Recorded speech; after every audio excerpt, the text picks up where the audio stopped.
뉴스에 시작합니다. 김윤수입니다. 21대 대선을 향한 생존 경쟁이 시작됐습니다.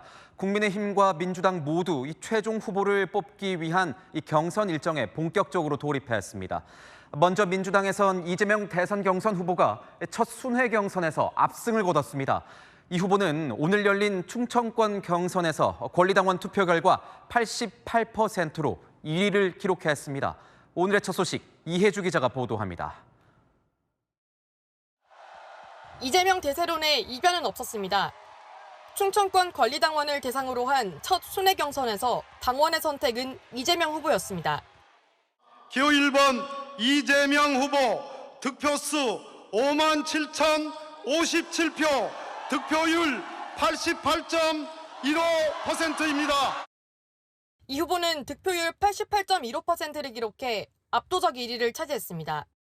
김경수 후보 4.31%, 김동연 후보 7.54% 득표율을 기록했습니다. 당원 동지 여러분 그리고 대의원 여러분들의 과분한 지지에 감사드립니다. 새로운 나라를 만들어달라는 그 열망을 잘 받아 안아서 남은 일정에서도 최선을 다하도록 하겠습니다. 첫 경선이었던 만큼 시작 전부터 체육관 열기는 뜨거웠습니다. 연설에 포문을 연 이재명 후보는 자신을 충청의 사위로 소개하며 분위기를 띄웠습니다. 김경수 후보는 자신을 충청의 친구로, 김동연 후보는 충청의 아들이라며 충청 당심구에 나섰습니다. 민주당 승리의 기호, 김대중 대통령의 기호, 노무현 대통령의 기호 2번 충청의 친구 김경수입니다. 충청에서 나고 자란 충청 사람입니다. 저를 낳고 길러준 이곳 충청에서 당당한 경제 대통령의 첫걸음을 내딛습니다.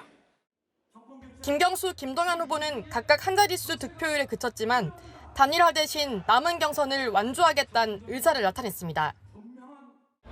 대선 후보 선출을 위한 권역별 순회 경선, 내일은 영남권에서 열립니다. 그리고 다음 주 주말인 26일과 27일엔 각각 호남과 수도권 경선이 예정돼 있습니다. 채널A 뉴스 이혜주입니다. 민주당 대선 경선 후보들은 대통령 집무실이나 행정수도 이전 공약을 통해서 충청권 표심에 지지를 호소했습니다. 충청도와의 개인적 인연도 강조했습니다. 정현주 기자의 보도입니다. 캐스팅 보트로 꼽히는 충청권에서 열린 첫 정견 발표. 대통령실 세종 이전 등을 골자로 한 공약을 앞다퉈내면서 중원 표심 공략에 나섰습니다. 먼저 포문을 연 이재명 후보는 준비된 후보라는 점을 부각했습니다. 더 지독하게 준비했습니다. 세종의사당 대통령 세종 집무실을 건립하고 2차 공공기관 이전을 통해서 세종을 행정 수도의 중심으로 완성하겠습니다. 김경수 후보는 민주당 후보로서의 적통성을 강점으로 내세웠습니다. 세 후보 중 유일하게 민주당이 집권했던 정부에서 직을 맡았던 이력을 부각하며 충청권 메가시티를 책임지고 성공시키겠다는 포부를 내놨습니다. 지방 소멸이 현실이 된 이 땅에서 충청권 메가시티는 새로운 대안이 될 수 있습니다. 대전이 연고지인 한화 이글스 야구 잠바를 입고 등장한 김동연 후보도 대통령이 되면 바로 다음 날 세종시에서 근무를 시작하겠다고 밝혔습니다.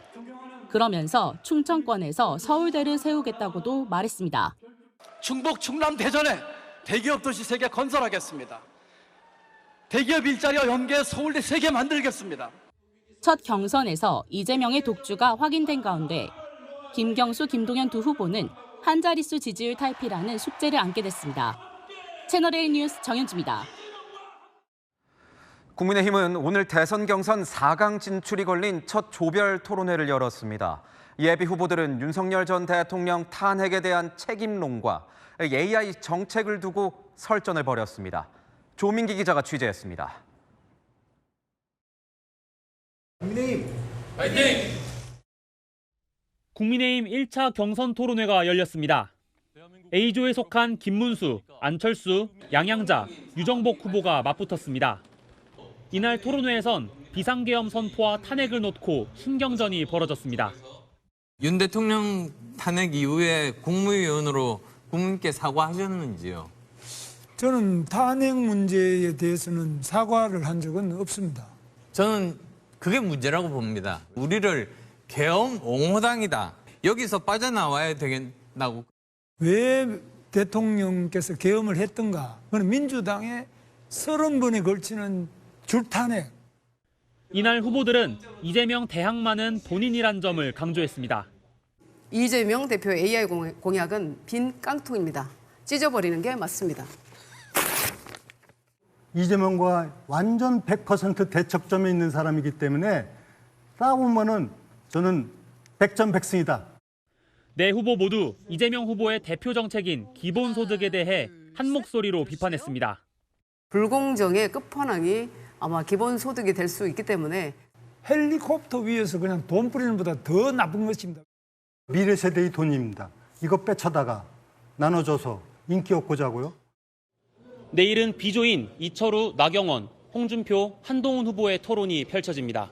채널A 뉴스 조민기입니다. 국민의힘 대권 주자들은 특히 청년층을 향해 구애의 손짓을 보내고 있습니다.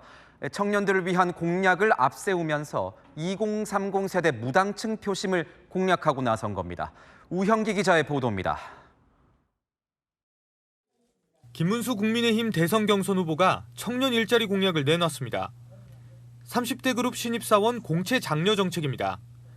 기업이 공채를 통해 신입사원을 뽑으면 법인세 감면과 같은 혜택을 주겠다는 겁니다. 공채를 통해 신입사원을 뽑는 기업에는 다양한 인센티브를 제공하겠습니다. 청년들에게 기회의 사다리를 제공하도록 하겠습니다. 홍준표 후보는 로스쿨 졸업생이 응시하는 변호사 시험과 별개로 변호사 예비시험 제도를 도입하겠다고 약속했습니다. 로스쿨 교육과정과 시험 기준을 엄격히 관리하고 공정한 평가 체계를 마련해 현대판 음서 제도란 우려를 해소하겠다는 겁니다. 로스쿨 가지 않아도 변호사가 될 수 있는 길을 열어놓도록 하겠습니다. 한동훈 후보는 청년 세대를 위한 맞춤형 부동산 정책을 내놨습니다. 청년층에겐 횟수 제한 없이 주택담보대출 비율 LTV 규제를 폐지하고 주택 구매 시 취득세도 폐지하겠다고 했습니다. 제가 처음에 출마 선언을 하는 과정에서 청년의 주택에 대한 문턱을 낮추겠다는 말씀을 드렸죠. 그 구체적인 일환인가요? 나경원 후보는 병역 의무를 이행한 청년에게 취업 준비와 주택 마련 등에서 우대 혜택을 줄 수 있는 새로운 군가 산점 제도를 도입하겠다고 했습니다. 안철수 후보는 보건복지부를 쪼개서 청년 문제를 전담하는 부처를 신설하겠다고 했습니다. 채널A 뉴스 우현기입니다. 한덕수 대망론이 과연 실현될지도 관심입니다. 오늘 4.19 기념식에 참석한 한덕수 대행은 위기 극복의 열쇠는 통합에 있다는 메시지를 보냈습니다. 연일 통합이란 단어를 사용하고 있는데 이 표현이 주목을 받고 있습니다. 김승희 기자입니다. 4.19 혁명 기념식에 참석한 한덕수 대통령 권한대행. 기념사를 통해 국민 통합의 중요성을 연신 강조했습니다. 위기 극복의 가장 중요한 열쇠는 국민의 저력을 하나로 모으는 통합이라고 생각합니다. 통합이 곧 상생입니다. 대화와 협력으로 사회적 갈등을 풀고 국민 저력을 국가 발전 에너지로 쓰는 데 전력을 다하겠다고도 했습니다. 한 총리는 어제도 국민 통합을 강조하는 메시지를 낸 바 있습니다. 장애인의 삶이 평화롭고 안정된 나라가 되어야 합니다. 그것이 국민 통합의 실현에도 중요한 바탕이 된다고 믿습니다. 권한대행 측은 통합은 오래전부터 강조해온 가치라며 확대 해석을 경계했습니다. 그러면서 통합은 현재 국민들이 간절하게 바라는 가치라고 덧붙였습니다. 한 대행의 대선 출마 가능성이 거론되는 상황에서 잇따른 국민 통합 메시지는 다양한 해석을 낳고 있습니다. 여권 관계자는 통합은 국무총리가 아닌 대통령의 용어라며 호남 출신의 우파인 한 대행이 통합을 강조하는 이유가 있지 않겠냐고 의미를 부여했습니다. 반면 민주당은 한 총리가 국회 현안 질의에 불참하며 전국 유랑을 다니고 있다며 대권 도전에 까만 속내를 보이는 것부터 부끄러워해야 한다고 날을 세웠습니다. 채널A 뉴스 김승입니다. 네, 아는 기자 정치부 손인혜 기자 나와 있습니다. 국민의힘 대선 경선 오늘 내일 토론회가 뭔가 변곡점이 될 것 같습니다. 네, 오늘 첫 토론회가 열렸습니다. A조에 속한 4명의 후보들을 치열하게 붙었었는데요. 내일은 B조 토론회가 예정돼 있죠. 이틀 동안 토론회와 지역 일정을 소화하면서 자신을 드러내야 합니다. 주말 토론회를 끝으로 21일과 22일 이틀간 100% 국민 여론조사로 예비 경선에 진출할 4강 진출자를 결정합니다. 26일까지 4번의 토론회를 통해서 후보 2명으로 압축하고요. 이후 양자 토론을 통해 다음 달 3일 최종 후보가 확정됩니다. 각 후보들의 전략이 궁금한데요. 네, 후보들 위치에 따라서 전략도 달라지겠죠. 현재 후보들 구도는 3강 2중 3약으로 볼 수 있습니다. 최근 여론조사를 보면 김문수, 한동훈, 홍준표 후보가 앞서고 그 뒤를 나경원, 안철수 후보가 추격하고 있습니다. 이철우, 유정복, 양양자 후보는 상대적으로 지지율이 떨어져 있고요. 일단 4등 안에 들어야 하니까 이 4등 싸움이 굉장히 치열할 것 같군요. 맞습니다. 나경원, 안철수 후보죠. 가장 중요한 건 토론회에서 주목도를 끌어올려서 지지율 체급을 키워야 한다는 겁니다. 그래서 오늘 안철수 후보, 김문수 후보에게 계엄 문제 따져 묻고 탄핵 사과했냐고 몰아세웠습니다. 보면 내일 나경원 후보도 마찬가지일 것 같네요. 네, 나 후보도 전투력 끌어올릴 것으로 보입니다. 특히 지난 전당대회 때를 돌이켜보면요. 한동훈 후보와 세게 붙었거든요. 지지율과 별개로 호감이든 비호감이든 한 후보에 대한 관심도가 높다 보니까 붙었을 때 언론 노출이 될 가능성이 큽니다. 3강 후보의 전략은 뭐가 좀 다른가요? 네, 3강 후보들은 선명성 경쟁으로 갑니다. 내 갈 길 가는 마이웨이 전략인데요. 대통령 탄핵으로 치러지는 탄핵 대선이다 보니까 탄핵 찬성과 탄핵 반대파로 나누면 자신의 색깔을 그대로 드러내겠다는 겁니다. 먼저 한동훈 후보, 계엄을 막고 탄핵을 이끈 게 자신의 강점이자 아킬레스건입니다. 하지만 최근에는 강성 지지층 여론을 달래기보다는 계엄을 막은 자신만이 본선에서 이재명 후보 이길 수 있다는 점 앞세우고 있죠. 내일 토론회에서도 이 같은 메시지 명확히 할 것으로 보입니다. 그러면 탄핵 반대 후보들은 어떻습니까? 네, 마찬가지로 마이웨이입니다. 홍준표 후보는 계엄 직후부터 지금까지 탄핵 반대에 대한 입장을 일관되게 유지해왔고 내일도 마찬가지일 것으로 보입니다. 할 말 하겠다는 거고요. 김문수 후보의 경우에는 최근 중도 확장을 노렸다가 지지율이 주춤하자 오늘 비공개 전략회의에서 다시 선명하게 가기로 전략을 세운 것으로 전해집니다. 김문수 캠프 관계자, 오른쪽으로 가야 당내 경선에서 승산이 있다. 중도로 가려다가 2표 얻고 5표 떨어진다라고 하더라고요. 탄핵 반대 최전선에 섰던 장동혁 의원을 총괄 선대본부장으로 영입한 것도 이 같은 맥락입니다. 민주당은 어떻습니까?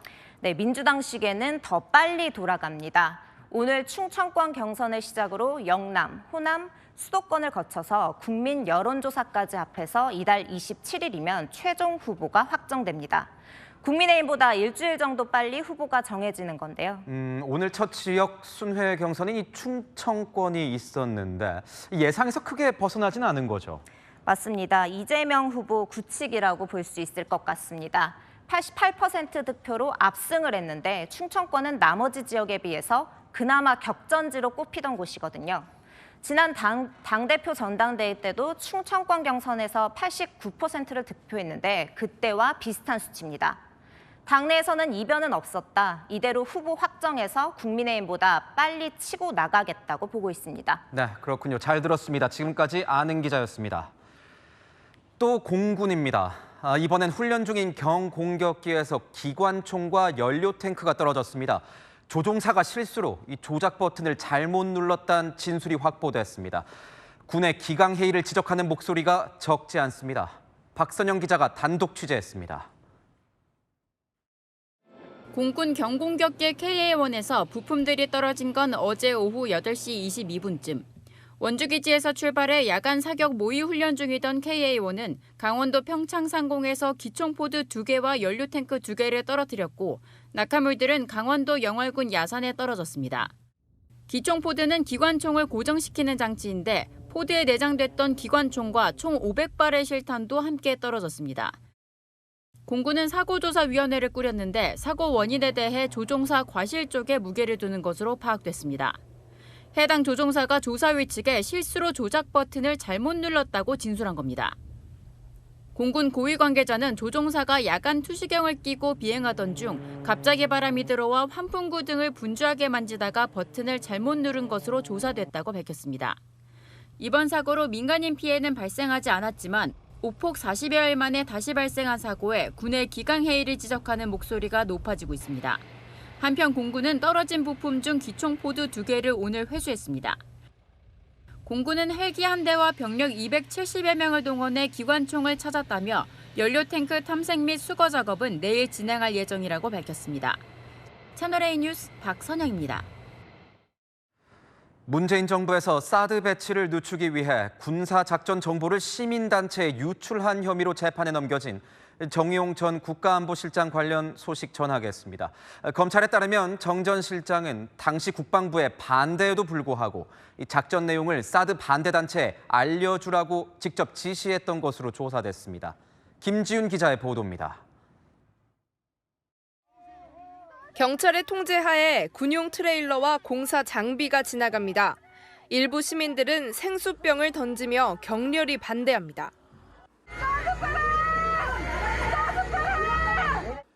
5년 전 5월 29일 경북 성주 사드 기지에 군사 장비가 투입되는 모습입니다. 대법원이 이적단체로 인정한 일부 단체도 참여해 이날 불법 집회 인원은 평소보다 최대 4배 많았습니다. 밤사이 끝낼 수송작전은 지연돼 다음 날 오전 6시에야 마쳤습니다. 그런데 검찰 수사 결과 군사 2급 기밀이었던 이날 작전 일정이 정의용 당시 국가안보실장의 지시로 누설된 게 확인됐습니다. 검찰이 법원에 제출한 공소장에 따르면 정경두 당시 국방장관이 작전 실패를 우려해 해당 일정을 반대단체에 미리 알려주지 않겠다고 보고했는데 정 전 실장이 알려주라며 직접 지시했던 내용이 담긴 겁니다. 정 전 실장의 누설 지시는 작전 8일 전과 하루 전 2차례 이어졌습니다. 검찰은 군사기밀을 공개하려면 보안정책회의와 국정원장 승인을 거쳐야 하지만 이런 절차도 없었다고 주장했습니다. 정 전 실장을 비롯해 문재인 정부 안보라인 3명에 대한 첫 재판은 이르면 이달 말 시작될 전망입니다. 채널A 뉴스 김지윤입니다. 며칠 전입니다. 신원을 알 수 없는 사람들이 선거관리위원회 화단에 의문의 붉은 천을 파묻어서 논란이 됐습니다. 한국계 미국인으로 추정이 되는데 신고할 당시엔 이미 출국한 상태였습니다. 경찰은 이들의 소재를 파악해서 소환을 통보할 예정입니다. 오세정 기자가 보도합니다. 흰 티셔츠를 입은 남녀가 이리저리 둘러보며 중앙선관위 건물을 걸어다닙니다. 화단으로 향한 여성이 흙을 파헤치고 다른 여성도 화단 위에 뭔가를 파묻습니다. 선관위 직원이 다가오자 당황한 듯 뭔가를 설명하더니 이내 자리를 뜹니다. 지난 15일 오전 7시 16분쯤 중앙선관위 관악청사에서 일행이 어떤 물체를 땅에 묻는 모습입니다. 영상 속 등장한 이들은 남녀 3명. 땅에 묻은 물건엔 영어로 빅토리라고 쓰였는데 T자만 소문자로 마치 십자가 모양 같습니다. 이들 중 한 명은 선관위 문 앞에서 수상한 행동도 벌입니다. 여성은 이곳 출입구에서 부정 중앙선관위라고 적힌 흰색 플라스틱을 발로 밟은 뒤 바로 앞 화단에 묻었습니다. CCTV 확인 결과 좀 당황스럽기도 한 상황이었고요. 다행히 직원들과의 충돌은 없었습니다. 이틀 뒤 선관위 신고를 받고 수사에 착수한 경찰은 이들을 외국 국적의 남녀 5명으로 특정했는데 모두 출국한 상태였습니다. 이들은 당시 선관위 직원에게 미국에서 왔고 주변을 둘러보러 왔다고 밝혔는데 미국 국적을 지닌 한국계 미국인으로 전해졌습니다. 경찰은 조만간 이들 5명에게 국내로 들어와 조사를 받으라는 통보를 할 방침입니다. 채널A 뉴스 오세정입니다. 얼마 전 전국에 이 태풍급 강풍이 몰아치면서 각종 사건, 사고가 잇따랐습니다. 특히 담벼락이 붕괴된 집들이 적지 않았는데 아무도 살지 않는 빈집인 경우가 많아서 복구조차 안 되고 있습니다. 2차 피해가 우려됩니다. 강경모 기자입니다. 충주시의 한 도로가. 벽돌 무더기가 인도를 넘어 차도까지 쏟아집니다. 강풍과 비바람에 주택 담장이 무너진 겁니다. 집 주변엔 현수막과 통제선이 설치됐습니다. 이 집은 몇 년째 사람이 살지 않던 빈집. 담장이 인도 쪽으로 기울어져 행정복지센터가 철거를 준비하던 중이었습니다. 도로가 쪽으로. 그러니까 단일찌개 이렇게 피해 다녔죠. 혹시나 많이 이렇게 기울어져가지고. 농촌의 또 다른 빈집. 슬레이트로 된 지붕이 뻥 뚫렸습니다. 집안에는 낡은 냉장고에 깨진 수족관까지 집기류들이 널려 있는데요. 나무 기둥은 완전히 삭아서 금방이라도 무너질 듯 위태롭습니다.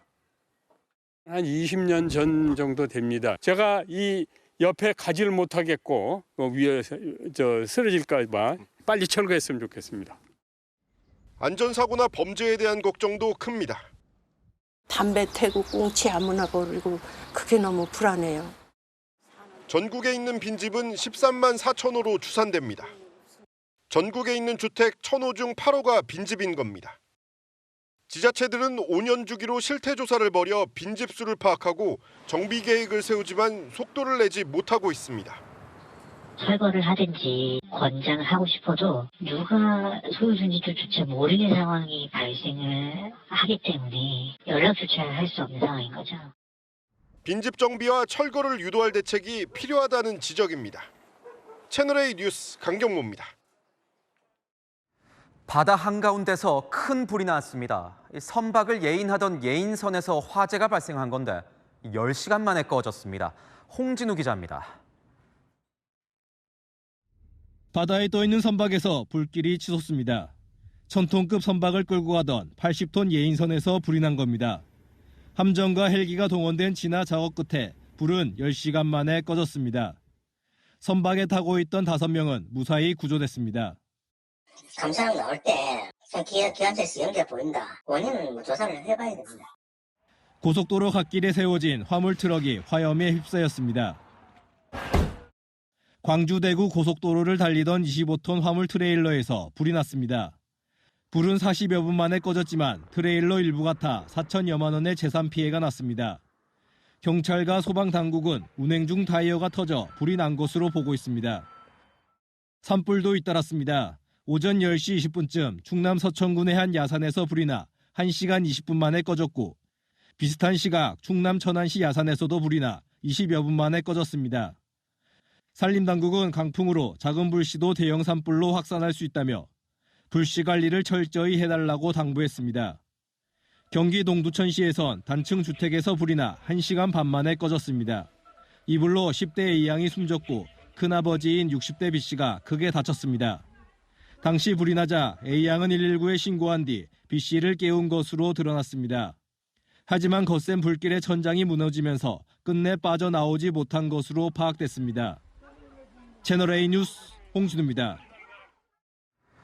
트럼프 대통령이 미국 연방준비제도 수장인 제롬 파월 의장의 정책 기조가 자신과 맞지 않다면서 해임을 압박했습니다. 그런데 그 속내는 전혀 다르다는 보도가 나오고 있습니다. 이 오락가락 관세 정책에도 비밀이 있다는 겁니다. 문예빈 기자입니다. 공공의료보험 서비스 센터장 취임식에 참석한 도널드 트럼프 미국 대통령.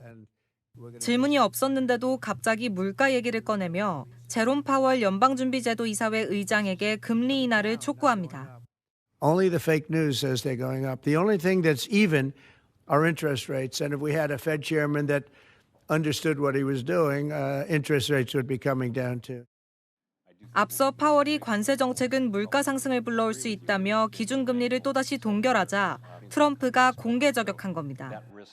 트럼프는 하루 전에는 자신에게 파월을 해임할 권한이 있다며 압박했습니다. If I want him out, he'll be out of there real fast, believe me.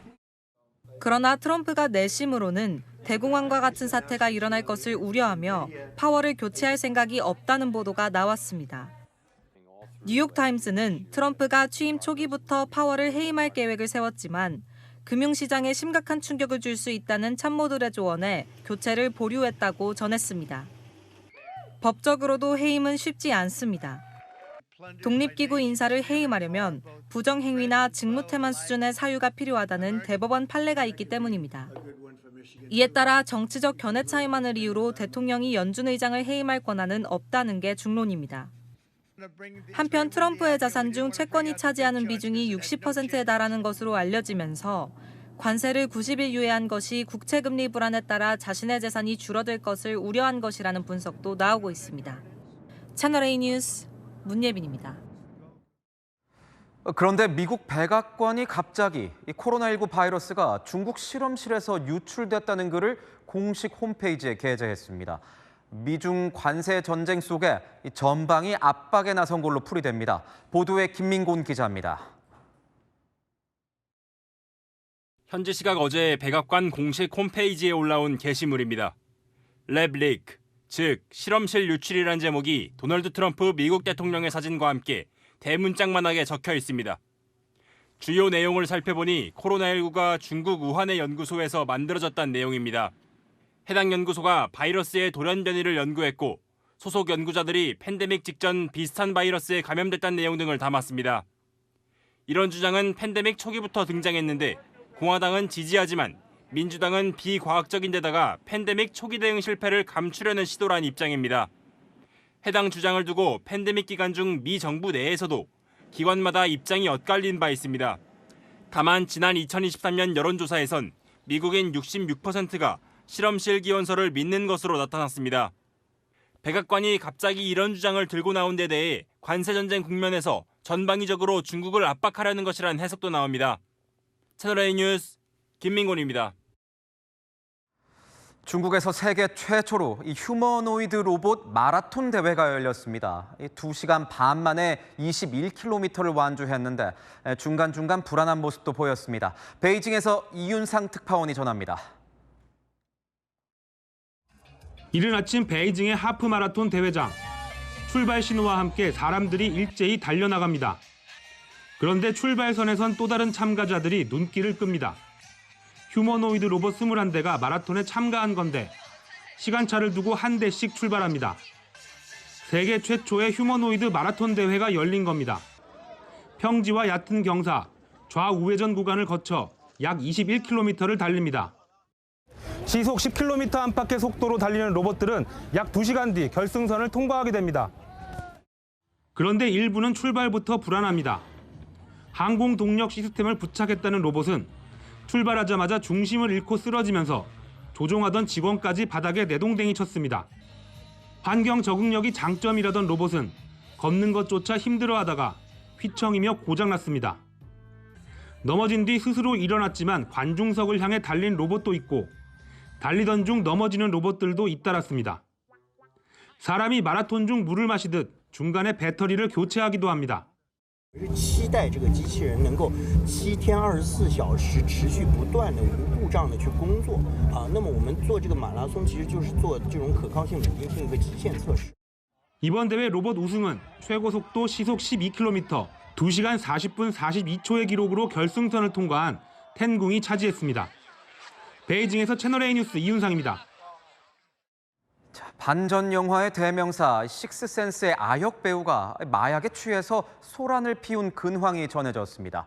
영화보다 더한 반전이라는 말이 나오고 있습니다. 김유빈 기자입니다.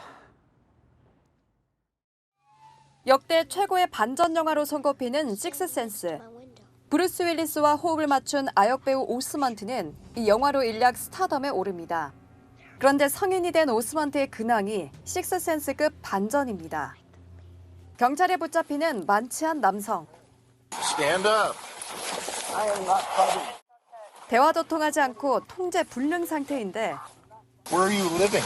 Where do you live? What do you ask? Because I'm the police officer. 고개를 드니 바로 오스먼트입니다. I've been kidnapped by a Nazi. 경찰은 오스먼트가 난동을 피우고 마약을 소지한 혐의로 체포했다고 밝혔습니다. 고속도로에서 차선을 넘나드는 차량. 갑자기 후진을 하는가 하면 차량 사이를 비집고 다니며 위험천만한 고개 운전을 펼칩니다. 경찰과 한참간의 추격전 끝에 화물차와 차량 행렬에 가로막히는 운전자. 포기한 듯 갓길에 차를 세웁니다. 가정폭력 혐의로 수배 중이었던 운전자, 순순히 경찰 체포에 응했습니다. 헬리콥터 한 대가 공원일을 지나가자 잠시 뒤 아이들이 몰려듭니다. 미국 미시간주에서 마시멜로 15,000개를 하늘에서 뿌리는 행사가 열렸습니다. Once we saw the marshmallows drop, we got really excited. 하늘에서 떨어진 마시멜로우에 아이들도 어른들도 모두 행복한 표정이었습니다. 채널A 뉴스 김유빈입니다. 최근 SNS상에 여성의 밤 귀갓길을 남성이 뒤쫓는 듯한 영상이 여럿 올라왔습니다. 집에 빨리 데려다주기 챌린지라는 이름까지 붙었는데 여성의 공포를 웃음 소재로 삼았다는 비판이 일고 있습니다. 강보인 기자가 취재했습니다. 마스크를 쓴 남성이 앞서 뛰어가는 여성을 뒤쫓아갑니다. 아무 여자 골라서 집까지 안전하게 데려다 주기라는 제목으로 한 대학교 소모임 SNS 계정에 최근 게시된 영상입니다. 여러 대학 학생회 SNS 계정에도 잇따라 비슷한 영상이 올라왔습니다. 하지만 스토킹 성범죄를 연상케 한다는 지적에 논란이 커졌습니다. 실제 국내뿐 아니라 해외에서도 관련 영상은 쉽게 찾아볼 수 있습니다. 무작위로 여성을 택해 집에 데려다 준다는 키워드를 검색하면 게시글이 수없이 쏟아집니다. 해당 영상을 올린 대학생 측은 해외에서 반응이 좋았던 영상을 패러디했고 출연자 전원 동의하에 촬영됐다고 사과문을 올렸습니다. 범죄 행위를 희화화하려는 의도는 없다고 했지만 시민들은 우려스럽다는 반응입니다. 이게 어떤 지점이 웃긴 건지가 일단은 공감이 잘 안 됐고 한 사람이 무서워하면서 도망치는 걸 보는 게 왜 웃길지. 남자 여자를 떠나서 이런 걸 당하는 사람 입장 앞에서는 좀 너무 공포스럽고 무서우니까 장난으로서도 이렇게 하면 안 된다고 저는 개인적으로 생각을 합니다. 윤리의식과 관계없이 SNS 조회수만이 평가받는 것도 문제입니다. 챌린지라는 이름으로 보기에는 굉장히 문제적인 요소들이 많은 건데 교육과 캠페인 같은 것들이 사회적으로 필요하고 여전히 온라인상에선 관련 영상이 확대 재생산되고 있습니다. 채널A 뉴스 강보인입니다. 국내 대학들이 적극적으로 유치한 외국인 유학생이 돌연 잠적하는 일이 적지 않게 발생하고 있습니다. 대학들은 사설 탐정까지 고용해서 이들을 추적하고 있습니다. 사건 현장 360, 최다함 기자입니다.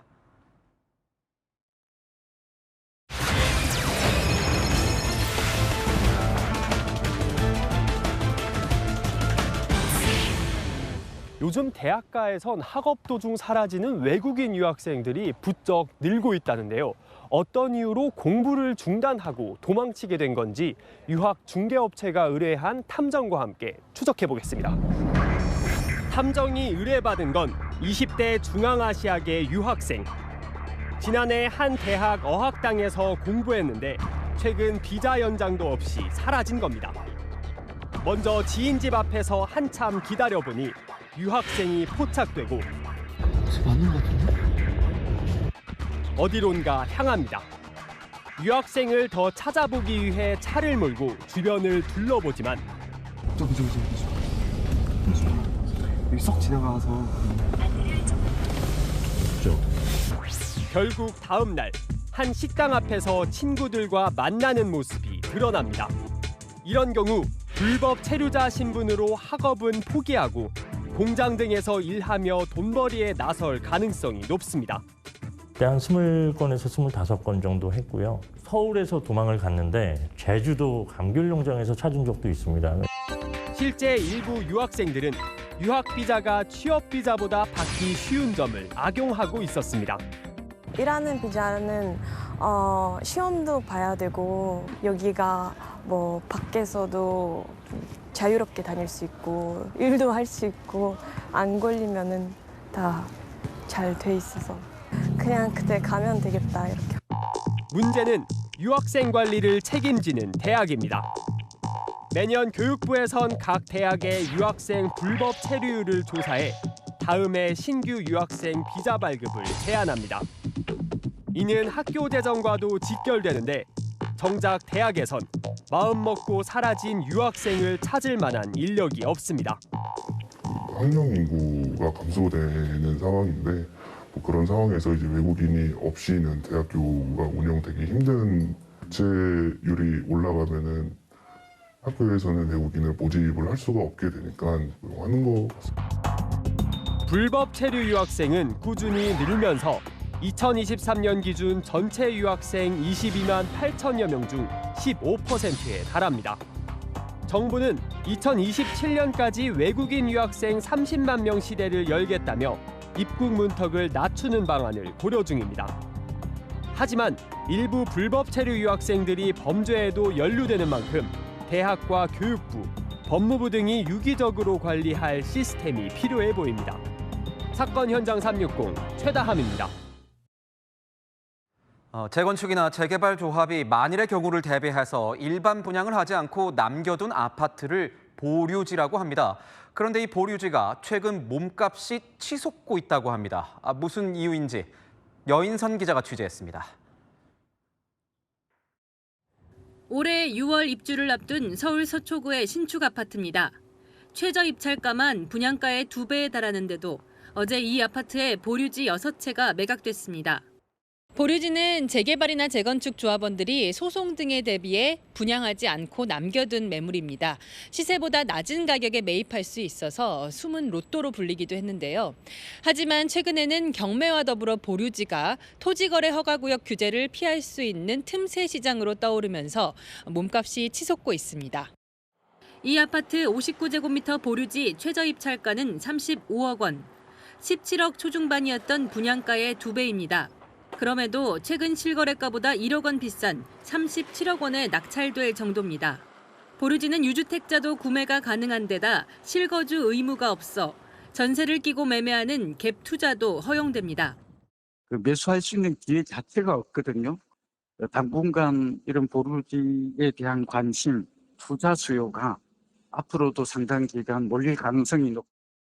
올해 하반기 입주 예정인 청담동의 고급 아파트와 잠실의 대단지 보류지도 비싼 가격에 나올 것이라는 전망이 나옵니다. 정부의 규제에도 강남 3구와 용산에 대한 투자 수요는 줄어들지 않고 있습니다. 채널A 뉴스 여인선입니다. 의대 정원을 둘러싼 의정 갈등이 1년 넘게 이어지고 있습니다. 그 사이 이 환자를 상급 병원에 보내지 못해서 고군분투했던 한 어린이 병원이 20억 원을 들여서 소아 중환자실을 직접 마련했습니다. 홍란 기자가 취재했습니다. 27개월 쌍둥이를 둔 엄마는 병원을 찾아 2시간 넘게 달려왔습니다. 가까운 대학병원에 가려고 해도 개월수가 너무 어려서 안 된다고. 소아과 의사 선생님이 안 계시니까. 호흡곤란을 겪던 생후 4개월 아이는 대학병원 응급실에서 퇴짜를 맞았습니다. 숨을 잘 못 쉬었어요. 헉헉거렸거든요. 119에 전화해서 물어봤어요. 진료가 안 된다고 해가지고.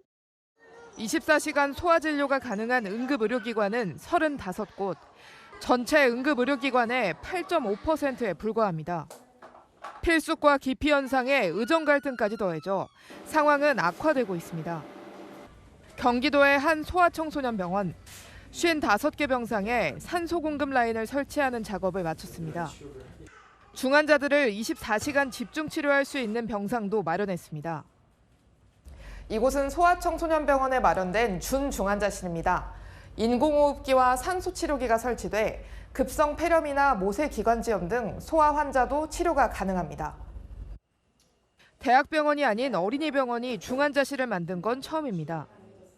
들어간 돈은 20억 원. 적자가 뻔하지만 아픈데도 치료 못 받는 아이들을 더 이상 볼 수 없었습니다. 3시간씩, 4시간씩 전화 붙들고 그 전화할 병원을 찾는 그런 일들이 1년 내내 반복됐어요. 잠시라도 이거를 케어할 수 있는 그런 환경을 좀 만들어야 되겠다는. 소아 의료체계 붕괴를 막기 위한 대책 마련이 필요하다는 지적입니다. 채널A 뉴스 홍란입니다. 여랑여랑 정치부 최승현 기자와 함께하겠습니다. 첫 번째 주제 보겠습니다. 어색한 만남, 이 권성동 국민의힘 원내대표와 정청래 민주당 의원이 보이네요. 네, 오늘 여야 대표가 오랜만에 외부 행사에서 만났는데요. 4.19 혁명 65주년을 맞아 함께 4.19 민주묘지를 참배했는데 이런 모습이 포착됐습니다.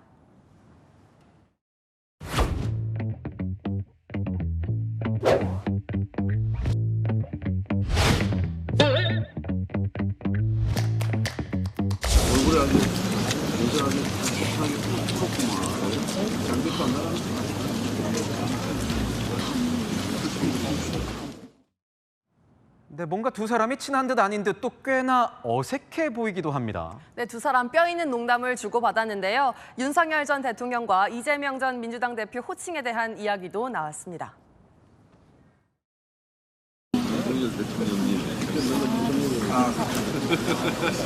근데 이재명을 갖다 뭐라 그러지? 이 호칭 얘기는 갑자기 왜 나온 거랍니까? 네, 권선동 원내대표에 직접 물어봤더니 이렇게 설명했습니다. 권 원내대표가 박 원내대표와 정 의원을 향해 이재명을 따라다녀야지 여기에 왜 왔냐고 물었다더라고요.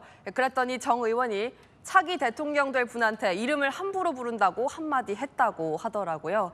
이에 권 원내대표가 가만히 있지 않았습니다. 현직 대통령이었던 윤석열 대통령 때도 윤석열이라고 하지 않았냐고 맞받아쳤다고 합니다. 기싸움을 한 거군요. 자, 두 번째 주제 보겠습니다. 내 밑으로 와. 이번엔 김문수, 안철수 이 두 국민의힘 후보가 보이네요. 네, 오늘 국민의힘 후보들 경선 토론회가 있었거든요. 이 조별 주제 토론에서 두 사람 AI를 두고 맞붙었습니다. 지금 현재 제가 국민의힘 AI 특위위원장을 맡고 있습니다. 그래서 제대로 투자를 하기 위해서 어떻게 하면 되겠습니까? 저는 제가 대통령이 되면 우리 안철수 후보님처럼 AI를 잘 알고 관심이 있는 이런 분들을 모셨어요. AI 위원장을 모시고. 그러니까 이런 거군요. 내가 대통령이 되면 당신을 위원장, 그러니까 고위직으로 임명하겠다 뭐 이런 거군요. 네, 그렇습니다. 내가 대통령 할 테니 당신을 AI 위원장을 해달라. 이런 방어 전략으로 보입니다. 안 후보, 김 후보를 향해 AI에 대해 잘 모르냐 묻자 이런 대화도 오갔습니다. 저 AI 잘 모르시죠? 안철수 후보만큼은 모르지만 저도 사용은 매일 하고 있습니다. 챗GPT도 쓰고 퍼플렉스도 쓰고. 여기도 뭐 신경전이 대단했군요. 어제는 민주당도 TV 토론을 하지 않았습니까? 네, 민주당도 어제 처음으로 TV 토론회를 열었습니다. 2대1 구도로 김경수, 김동연 후보가 이재명 후보를 집중 공격했습니다.